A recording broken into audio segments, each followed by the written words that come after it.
This is Laura Cross of Rebel Seed Studio from Military Dispatch. You're listening to Battlefield Fallujah, the true story of one of the deadliest battles of the Iraq War.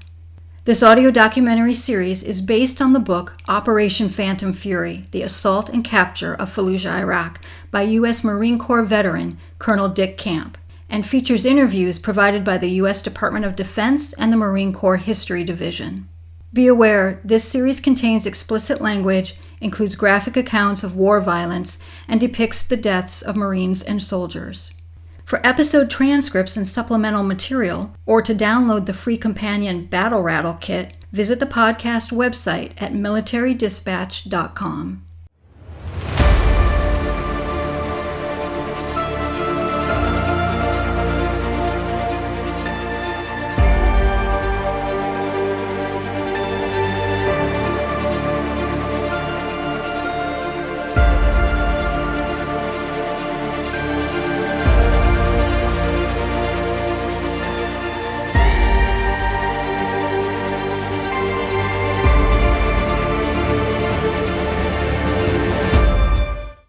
Battlefield Fallujah, Episode 10, Houses from Hell, November 13th, 2004. Regimental Combat Team 1.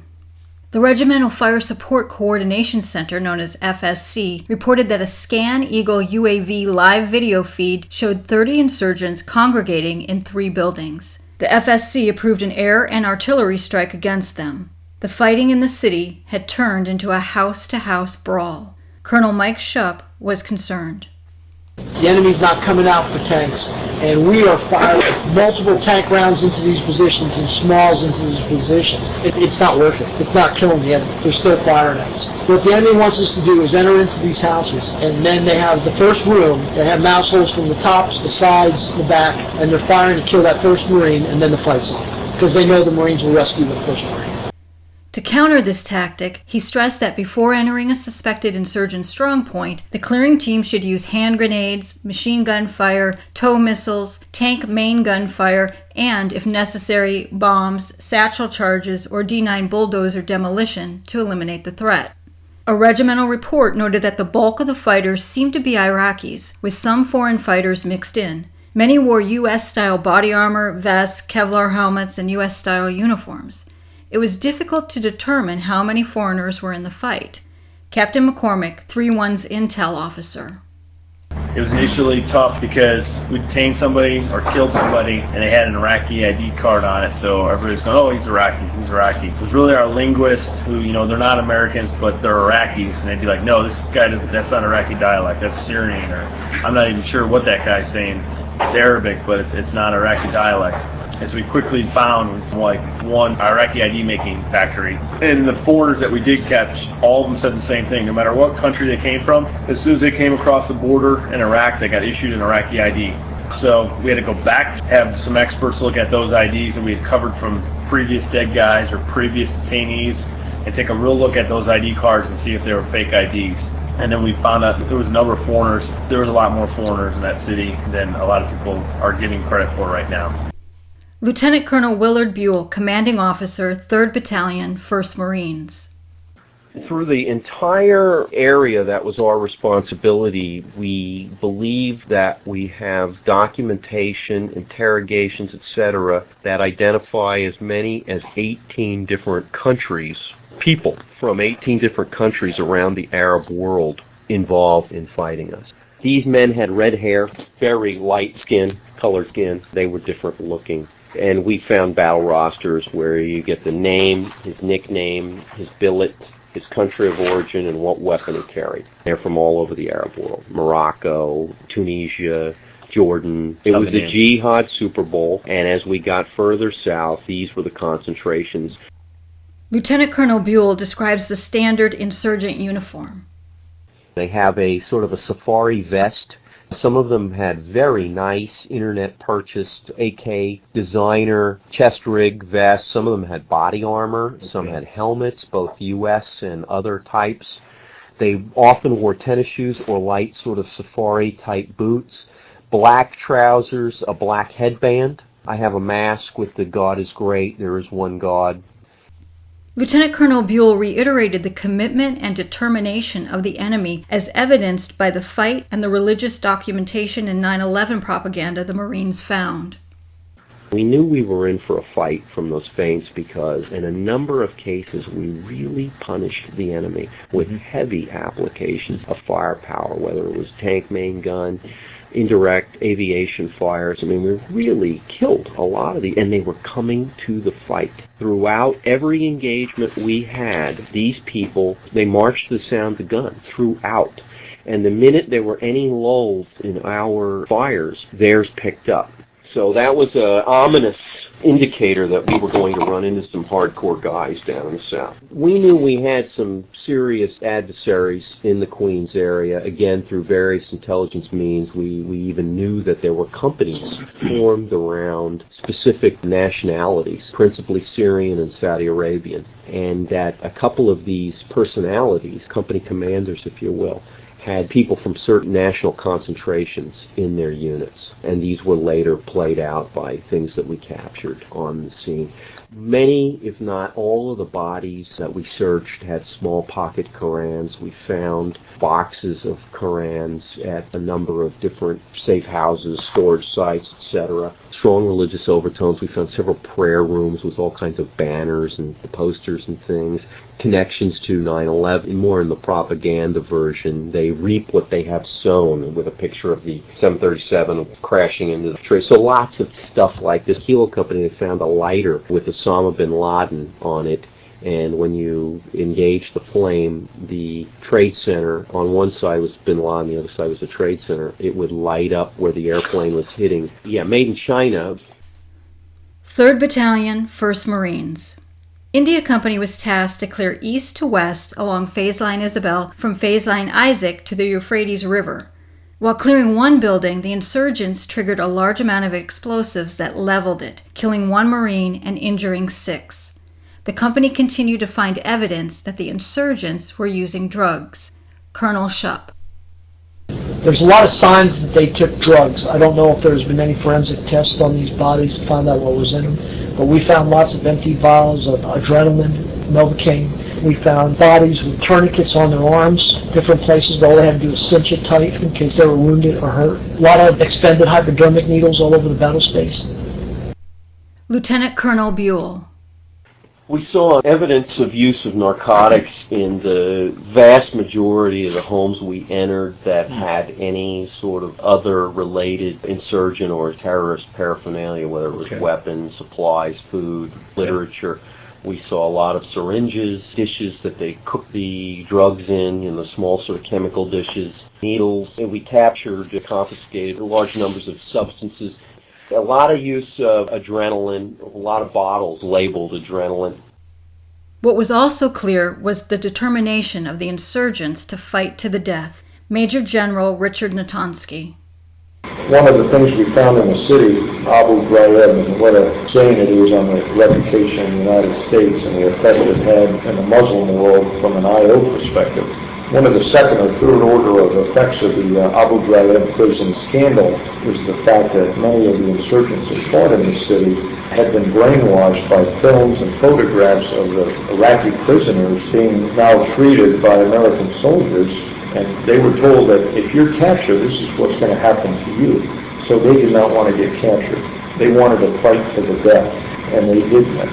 Some were on drugs, speed, amphetamines. Others had tourniquets around their arms and legs, so if they got shot, they could continue to fight. But they literally fought to the death. So the fact that we had that scandal in Abu Ghraib made the resistance that much tougher when we had a fight in Fallujah. Kilo Company received orders to hold in place at the Mansion Complex and conduct local security patrols. 1st Lieutenant John Jacobs, Platoon Commander, 2nd Platoon. First thing, the morning of the 13th, 3rd Platoon went out to conduct local patrols to our north, kind of clear out some of these houses where a lot of the insurgents had run to after the fight on Phase Line Henry. Nothing on November 13th seemed to indicate that the day would be anything but the same old stuff. Search and clear. Lance Corporal Justin Boswood, Kilo Company. The plan was they were going to start back sweeping or back clearing the Jalan district from where we were at. I guess you'd say the push was pretty much over. It was November 13th when they started back clearing, but we still weren't done. We thought we were done, but we weren't. My platoon went up on QRF for the company, and 3rd platoon, probably 1st platoon, they set out to start clearing in zone. Our 3rd platoon didn't make it a block away from the house before they come into a house that was just covered with foreign fighters inside. First couple guys that went in immediately started taking fire. A good little shootout on the bottom level. As they moved in, the house had a rotunda. Started taking more fire. So probably 4 or 5 guys right off that was just wounded. Ended up having pushed in at rooms all underneath the rotunda to get out of the line of fire. Already calling in support. First Sergeant Castle, he was there. He was a weapons company first sergeant. He was with 3rd platoon because they had a CAT attached to them because they didn't have any tanks or Amtraks with them, so they had CAT for the up guns. First Sergeant Castle went in with PFC Nickel. I think Sergeant Norwood, I think that's when he entered. They went in and right off the bat when they entered, First Sergeant Castle, they made it. They run through the rotunda and they didn't get shot at for the first minute that they went through the rotunda. And when they went into one of the back rooms, as First Sergeant was clearing the room and swept and looked to the left, rounds just started flying. He was staring right at a damn Haji. So he shot him. He got shot himself from behind. I think from the front he took maybe 2 rounds. He backed out of the room, and Nickel had been in the main room of the house under the rotunda, and he'd taken a round in the leg. First Sergeant grabbed him, and they started making their way into the shitter room. This really tight little cramped room. They probably wasn't even 6 foot by 4 foot. They pulled in there, and as soon as they got in there, the foreign fighters upstairs, they just started dropping grenades like it was cool. First Sergeant covered Nickel through the blast and absorbed most of the blast himself. Had other guys just pouring into the house trying to get in and get at it. Everybody at that time, there's probably 6, 7 casualties in there. So Norwood went to go in, peeped his head around, trying to get a shot up in the rotunda and caught one in the forehead. At that time, Corporal Wolf and a couple of his boys, they again tried to make entry in, try to find out what was going on. And Wolf got shot a couple times in the chest with his SAPI plate. He got right back up, and that was just Wolf. He was just a hard head. Hell, even if he would have been shot in the army, he still would have been going. It's just a lot of determination. So there's pretty much about 10 or 11 wounded and 1 KIA in there at that time. And that's when they called up QRF. All that probably happened within maybe 2-3 minutes time span, if that fast. Called up company QRF, which we were about a block away. We all heard the firing, and we didn't know what was going on. And when our platoon commander come in, Lieutenant Jacobs, all he told us was 3rd platoon ran into some guys in a house. They were hurting in a bad way. They had 10, 11 wounded and 1 KIA. Pretty surprising to us. We were all pretty shocked that we were so damn close.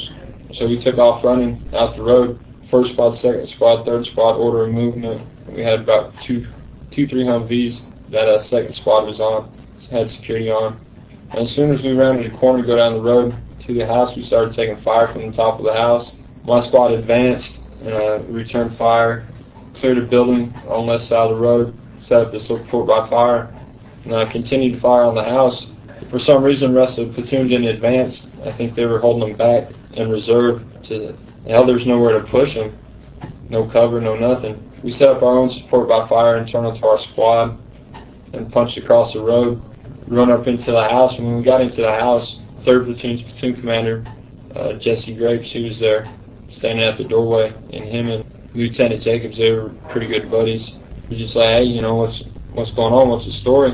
He was just trying to let Lieutenant Jacobs know what was going on, and he told him to the best of his ability what he could, but he didn't really know anything himself because how can nobody get into the room and find out what was going on in there? He told him the number of guys he had in there and roughly where he could tell to the best of his knowledge where they were inside the house. They started devising a plan on how we were going to get in there. And none of us really could tell what the setup in the room was because all of us outside hadn't been inside, and the ones that had been inside were already CASEVAC. They were all shot up, either walking wounded or had to be carried out. So we had no idea what the inside looked like. Lieutenant Jacobs, he said he's going to throw throw a flashbang on the roof, and he wanted us to run in through the open area and try to get into one of the back rooms. And when he did that, everybody just kind of stood there like, no, not yet. Just wasn't feeling the momentum wasn't there. AKs were clattering from upstairs into the downstairs, and from their positions they could shoot in pretty much every doorway, so you had to stand way the hell away from the damn doorway. The second time Lieutenant Jacobs said he's going to throw a frag up on the roof, try to distract them. Cody Barnes and Sean O'Rourke, they were going to run across the back room, try to get in and see where all the Marines were, see what we could do.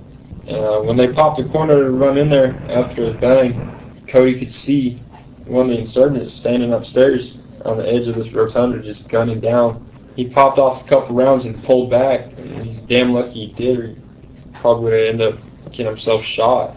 So we pulled back into the room and decided that that wasn't the best way to enter that house, and we had to come at it from a different angle. So we pulled outside. There was a kitchen door to the right, myself and Lance Corporal Marquez and our doc, Sean Aragon, we went in through there.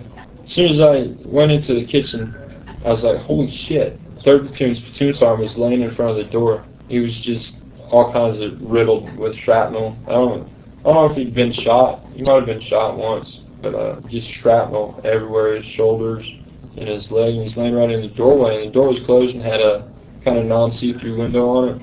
I was like, holy shit, I can't believe this guy had been here this long and nobody pulled him out of the house. And I didn't really think nothing about the door being where it was and anybody that was up in the rotunda being able to look down in there. It just didn't really cross my mind. We sat down and started to treat his wounds.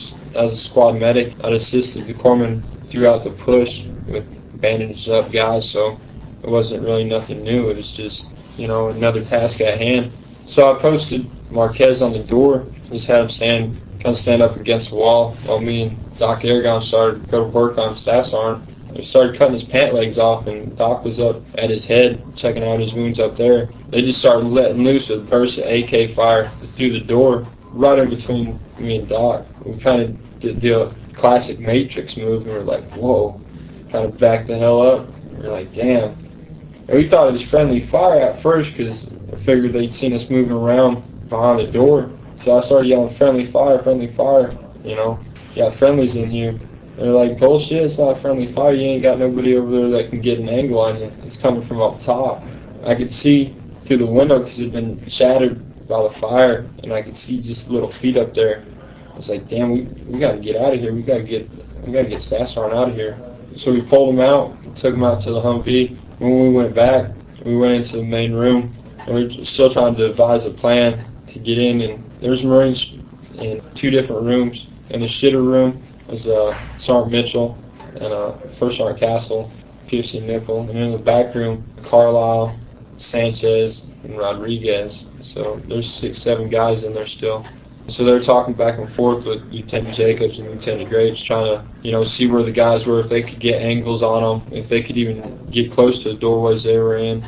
They couldn't. All the guys that were in there that weren't shot up were busy treating the guys that were shot up, so we couldn't really free themselves to fire on anybody. We decided we were going to try to go into a back window. Lieutenant Graves told me to run down and grab the breach kit from the Humvee, so I went down, grabbed a sledgehammer and a pair of bolt cutters, and we went around to the back left side of the house to a back room. There was a dead insurgent laying in the doorway. That was the one that First Sergeant Castle had shot when he'd run into the house. The windows, they all got damn bars on them, probably like 1/4 inch thick rebar or just any kind of bars they can find that they put over the windows, and they're just cemented in. So we went ahead and started beating the hell out of these bars trying to make entry. We couldn't use any demo because we didn't want to injure anybody inside as far as our friendly units. So we were there probably a good 5 minutes just beating away on the rebar with a sledgehammer. We couldn't even use bolt cutters because the metal was too thick. Me and Lieutenant Grapes and Corporal Bonaldo, he was my team leader at the time. I spent a good 5 minutes trying to beat these bars out of the way, broke the welds, managed to get 2 bars out. Lieutenant Grapes stripped his gear off and slid through. And I was like, fuck, I ain't letting him go by himself, so I stripped down and went in after them, and they passed our weapons and some rounds through, then passed our gear through. I kind of crawled up on my belly, making my way to the door where the insurgent was at. He's just laying right inside the doorway. And I grabbed onto his ankle, and I remember thinking, this guy's fat. I don't think I'll be able to pull him with one hand. But it was a tile floor, and when I give him a tug, he just slid because there was so much blood, just huge clots. It was no problem to move him. I just pulled him right back with ease. And as I pulled back, Lieutenant Grapes, he went up and jumped down in the prone, right where the guy had been, in the biggest puddle of blood I think I've ever seen in my life. Got down and started worming his way up to the door to get an angle on the rotunda. As soon as I moved the Haji out the way, I went in and got on top of Lieutenant Grapes, angling the other way, so we were both trying to get an angle and covering the stairs and covering the far side of the rotunda. So at that time we had pretty much half the rotunda covered, so we had it limited to where the insurgents could move with us seeing them. So half of it was secured, and that allowed everybody else that was in there to kind of inch up as we were firing to get in better firing positions themselves. Got in better firing positions, established good fire support, and they decided they were going to send Marquez and my buddy Dane Schaefer. They were going to send over into the rooms and start pulling people out. They dropped their weapons. We had a count set. On Lieutenant Jacobs' count, we started firing. As soon as we started firing, the whole house was just shaking with 5.56 rounds. Saws going off with a 200-round burst and 16s, just as fast as you could pull the trigger on burst, just dropping magazines and reloading and getting thrown mags from the window outside. It was just an awesome, overwhelming fire inside there. And it allowed Marquez and Schaefer to run to the shitter room from the kitchen, start carrying out the casualties. How they made 3 trips in and 3 trips out to carry everybody out under fire. It's pretty awesome. I don't even know how they could see in there because there's so much dust and everything flying around from the amount of rounds. Ended up pulling everybody out. And right next to me and Lieutenant Grapes on the backside was a room where Carlisle, Rodriguez, and Sanchez were in. And while we were firing up into the rotunda, while they were carting everybody out, Corporal Jensen had come up on the back of the house with a chain that was hooked up to a Humvee, and he wrapped it around the bars, and they gunned it and yanked the bars off the window, and were able to evac Carlisle and get Sanchez and Rodriguez out the back window that way. So as soon as all of the friendly forces were out, we had everybody CAS-evac that we could and started breaking down our combat power inside the house. We decided we were just going to blow the damn thing. Our senior 51 that was with us was Corporal Gonzalez. This guy was good with explosives. He really knew his shit. He come in with a 20-pound satchel, and the problem was figuring out where we were going to lay it. It needed to be somewhere in the center of the house. Well, the center of the house was the damn rotunda. So there were still insurgents up there. We hadn't been able to get a shot on them. They pulled back into the little room up top. Just were pretty much unaffected by all the firing we'd done while we were in there. So we started hooting and hollering like there was 20, 30 Marines in there just cussing, and there was nothing but a stream of cuss words that was out of my mouth. I couldn't comprehend what everybody else was saying. And we give them some cover and fire as you run in, and you drag one of the insurgents' bodies into the center of the house and place a 20-pound satchel on his chest. Pop smoke, and we run out the house. Went around the corner of the house, across the street, and the house blew. And it was the coolest thing in the world. The first thing I noticed was a door. The door was probably about 100 feet in the air, just swirling around. And the second thing was a pink mist that was underneath the door. That hadn't been the insurgent. It was no shit, a pink mist like 80 foot in the air. It was awesome. And shit just flying everywhere.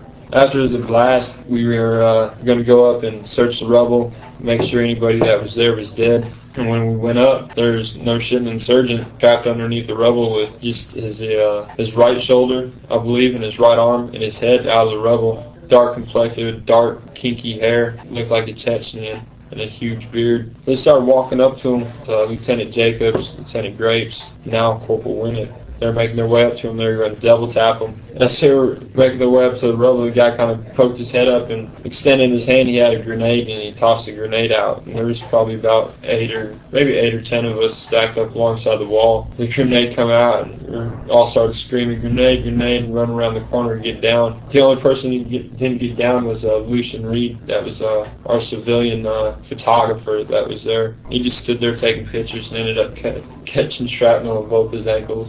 Pretty fun. We all used to give him a hard time about that. Didn't have the sense enough to get down from a grenade. After that, we just all got online and dumped thousands of rounds into him. everybody's pretty heated about everything that went off, so there was no insurgent that we could see, so we had a good little ammo dump, and then went up and dead checked them with a bayonet just to ease our minds, and pulled back to the house.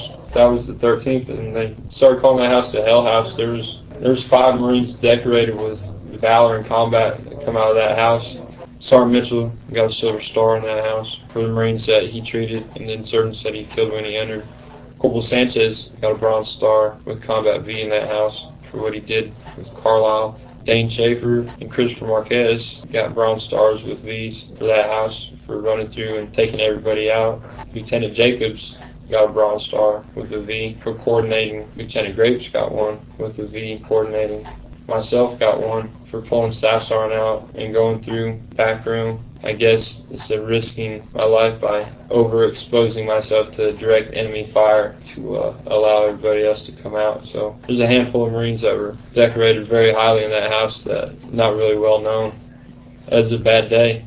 Probably the worst day we had while we were there. And that was the 13th. 3rd Battalion, 5th Marines. 3-5 continued to clear houses in its zone. Major Marshal Bourgeois traveled with Kilo Company, which encountered a major firefight. A Marine had been wounded when he entered a house where 3 insurgents were waiting. One of them threw a hand grenade, and then all 3 opened fire with rifles. We were clearing, came across a house that had an old lady in it. Prior to us gaining access to the house, we shot some holes in the fence there, and there's a gas 55-gallon drum that started leaking, so that was a concern for us. So for a short while, we were all concerned about this 55-gallon drum and this lady who was upset with us because we were in her house.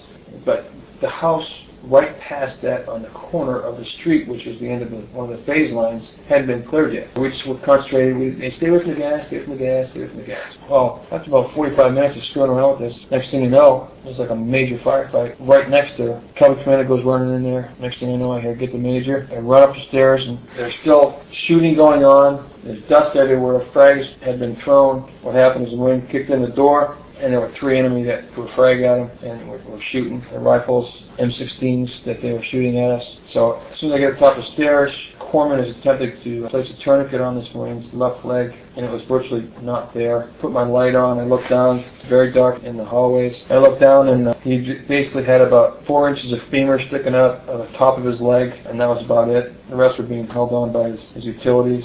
No tissue was left there. He's also had a wound in his right leg and a wound in his left shoulder. Their platoon commander was at the Marine's head. His name was Nesco Payton. At the Marine's head, the Marines were moaning. Other Marines are very upset.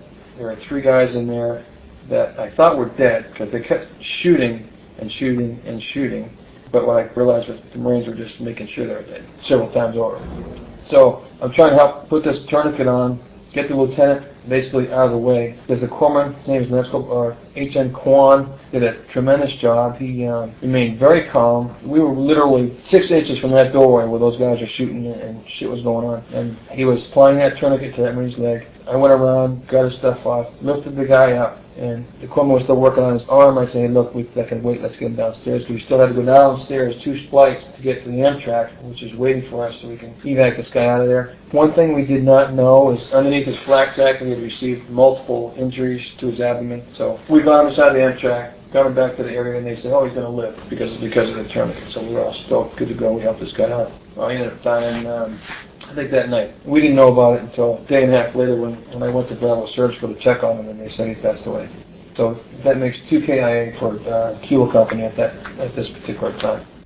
That night, at one of the command post sites, an insurgent suddenly appeared and sprayed the area with his AK-47.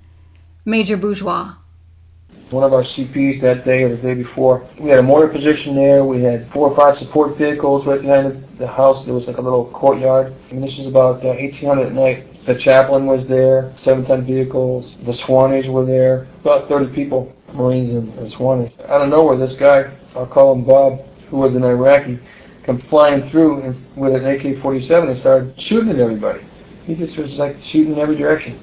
Next thing you know, frags were going off, and then it stopped. People saying, "Well, where'd he go? Where'd he go?" The people yelling, "Where'd he go? Where'd he go? Where'd he go?" This Iraqi had absolutely disappeared. And some brilliant Lance Corporal said, "Wait a second." So he started poking around in a small little pool about 3 foot high by 6 by 6 by 3 foot high of water and diesel fuel in there. So we started poking around in there. Sure enough, Well, Bob was in there, and he cut the wrath of the Lance Corporal on his weapon, and so he's, to my knowledge, he's still floating there.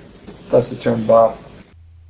Executive Officer Major de Grossier noted that in 3-5's area, it was typical to go firm after about 8 or 9 hours of fighting each day.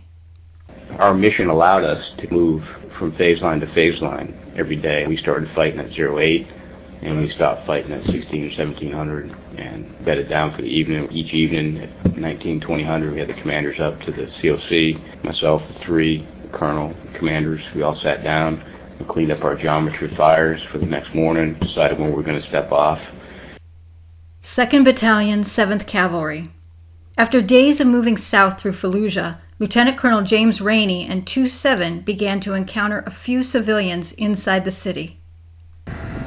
Initially, for the first 3 or 4 days, I saw no civilians. A couple have started to emerge. I believe, especially in my area, that almost all of them left the city as the build-up to this fight began. And the ones that weren't were probably not allowed to by the terrorists. It's important to remember that the terrorists held these people, the honest, genuinely innocent people of Fallujah were held hostage by terrorists for the last 6 months.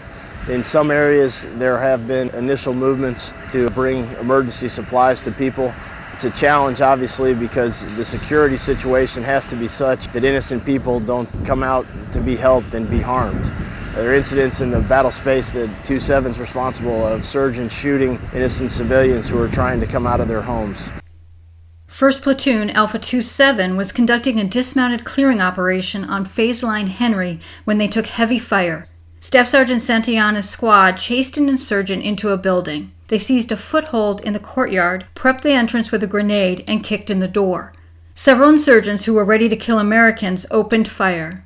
The point, Sergeant Abdel Wahab, was immediately hit in the right leg and left arm. Specialist Howard, the number 2 man, grabbed him and dragged him back. An insurgent sniper in a building across the street took the men under fire. Specialist Jose Velez sprayed the window with a saw, stepped into the open to reload, and was shot just below the neck in the right shoulder. At the same time, the insurgents in the first building threw several grenades that wounded 3 more of the squad. One of the wounded, Specialist Benny Alicia, placed himself in front of his buddies and suppressed the insurgents with heavy automatic weapons fire. A Bradley pulled up and fired its Bushmaster 25mm into the buildings, allowing the casualties to be evacuated. A tank platoon arrived a few minutes later and put a tank section's worth of fires into the building. The enemy that survived surrendered. Both Alicia and Velez were awarded the Silver Star for their actions. However, Velez did not survive his wounds. Lieutenant Colonel Rainey stated that he thought the actions of Velez and others were indicative of the heroism and bravery of what was happening everywhere. Marines, 2-2 Infantry, 2-7 Cavalry, just all over the battlefield. The main difference between our soldiers and Marines and the enemy fighters is that they don't have young sergeants like Alicia and Velez. They carried the day in every single engagement. Regimental Combat Team 7. 1st Battalion, 3rd Marines. On the morning of the 13th, Charlie Company was clearing a section of houses. Things were progressing well until 1st Platoon reached a house halfway down the block. As soon as 2 Marines entered, the second floor erupted with AK-47 fire, and insurgents began lobbing grenades at the men outside. In a matter of seconds, 10 Marines were wounded. Amtracs immediately pushed forward and took the insurgents under fire, allowing the wounded men to break contact. 2nd Battalion, 2nd Infantry. Colonel Newell's battalion was scheduled to cross the line of departure at 1400. He directed the BRT to clear a 2-block area in front of the line of departure to open up maneuver room and then set up a blocking position on the western flank. His intent was to get the insurgents moving and use the BRT to kill them once they started.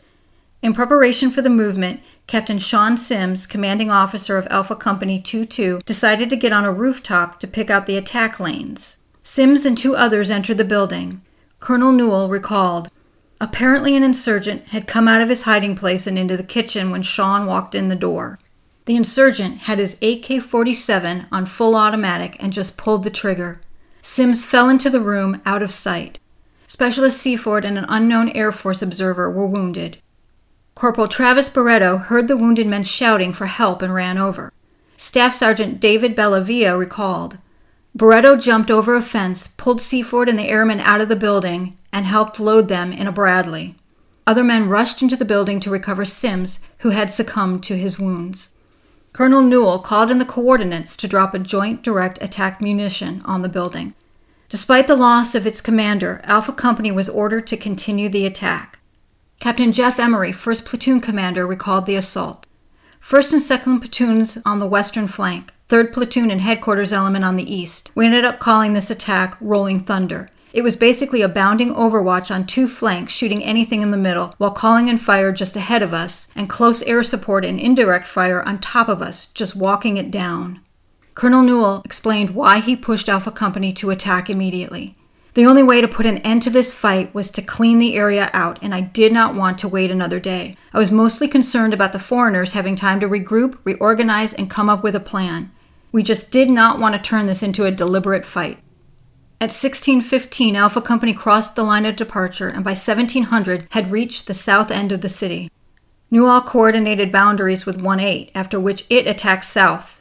Alpha Company completed its mission at 2200, although it took the company 3 more hours to go firm because it had to pull 2 of its tanks out of collapsed tunnels. 1st Battalion, 8th Marines. Alpha and Bravo companies were held up until midday because they had outstripped the flank units. 1st Lieutenant John Flanagan, Alpha Company. Originally, we were scheduled to leave at 08, and the goal for that day was to move only 200 meters across an open area. Our goal was to establish a firm in a better building, gave us better fields of fire and observation of our positions. We didn't step off until approximately 11:30 that afternoon. First couple platoons crossed the field. They breached the house we were going to enter using smalls and establishes themselves in that building. Bravo Company from 1-8 was on our left. Alpha Company, we were all together moving across that field. The moment we stepped off from that middle point to cross that last 100 meters to the house, came under heavy small arms fire, RPK, and possible PKM machine guns. You could just hear the rounds going by your heads, just everywhere. Fortunately, nobody was hit. We moved at a full sprint 100 meters across. Flanagan reached a house with the company's Iraqi interpreter and started to go in. And as he rounded the corner, I immediately followed him, and we took heavy fire from the southwest, ricocheting off the wall in the dirt in front of us. The interpreter, he paused and took a step back. I grabbed a hold of his vest, and we jumped back behind the wall and decided to wait a minute. I repositioned myself in front of the interpreter. I called to the Marines inside, friendlies coming in. Didn't hear anything, so I repeated my yell, friendlies coming in.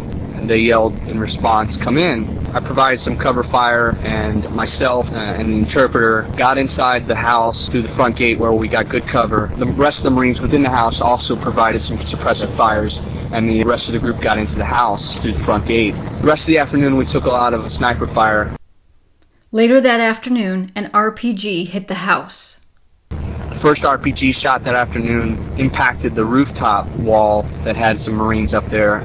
Corporal Fox, he was a priority casualty, I believe. He was hit in the left shoulder from the RPG round. He got in a medevac. And Sergeant Leo took a large boulder from the RPG round impacting that rooftop edge.